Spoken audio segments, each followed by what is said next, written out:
দারুণ লাগছে দেখতে। পুরো খেয়ে দেখি কেমন হলো। এখন কি রান্না করছো? ডিম রান্না করছি। রাত্রিবেলা গরম গরম ডিমের কারি আর ভাত আর একটু পটল ভাজা। এত রসুন?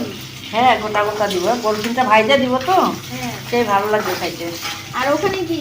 ওখানে পটল ভাজা। আজকে জমে যাবে একদম।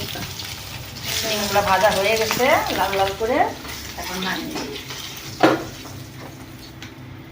আলু কি সিদ্ধ করা?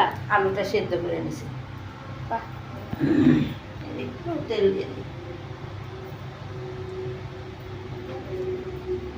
ভাতটা হয়ে গেছে, উনানে করেছে। রসুনটা ভাইজে নিই।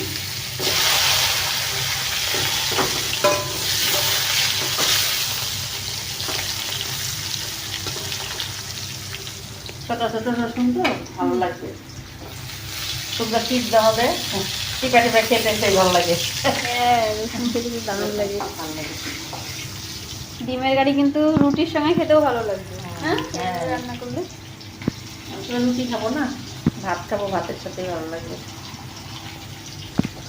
চলো, একদিন রসুনের তরকারি করবা বলছিলা। করবো তো। পরশুদিন বানাবো নান। নান? নান বানাবো, ঘুগনি বানাবো। ও, সুন্দর লাল লাল করে ভেজে নিয়েছি, এখন এই যে তুলে নিই।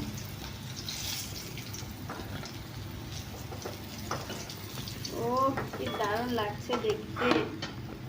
পেঁয়াজটা সোমবারে দিব।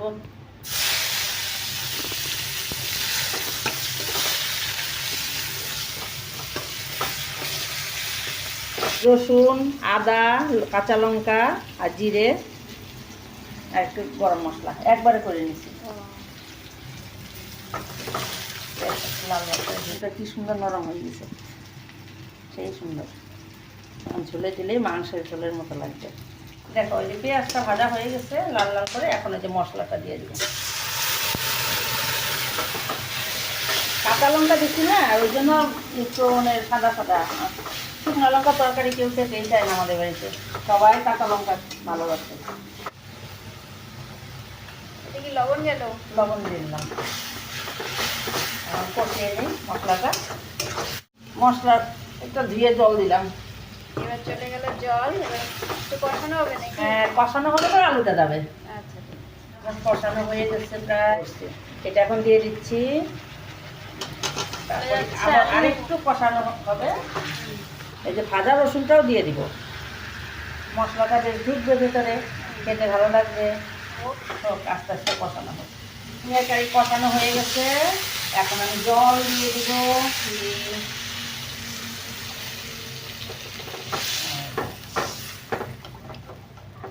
ঝোল জাল হয়ে গেছে, এখন আমি ডিম দিয়ে দিব।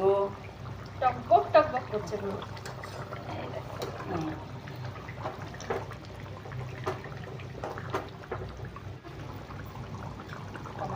একটু চিনি দিলাম, ধনে পাতা দিয়ে দিলাম। ধনে পাতাটা দিলে স্বাদটা একটু বেশি বাড়ে। দেখো, জাস্ট দেখো তোমরা।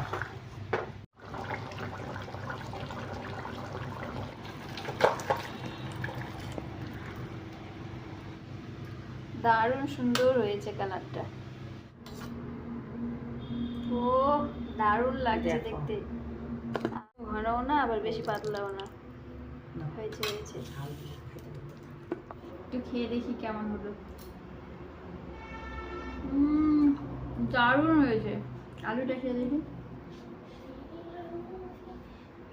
এই দেখো, এই যে গোটা রসুনটা, এই যে দেখো কি সুন্দর সিদ্ধ হয়েছে, দেখছো? টিপ দিলে একদম দেখো। হ্যাঁ, নরম হয়ে গেছে।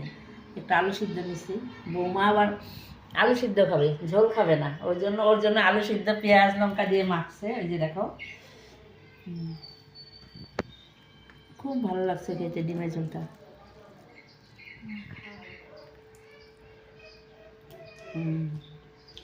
খুব ভালো দারুণ হয়েছে না? দেখো জাস্ট রসুনটা দেখো কতটা সিদ্ধ হয়েছে।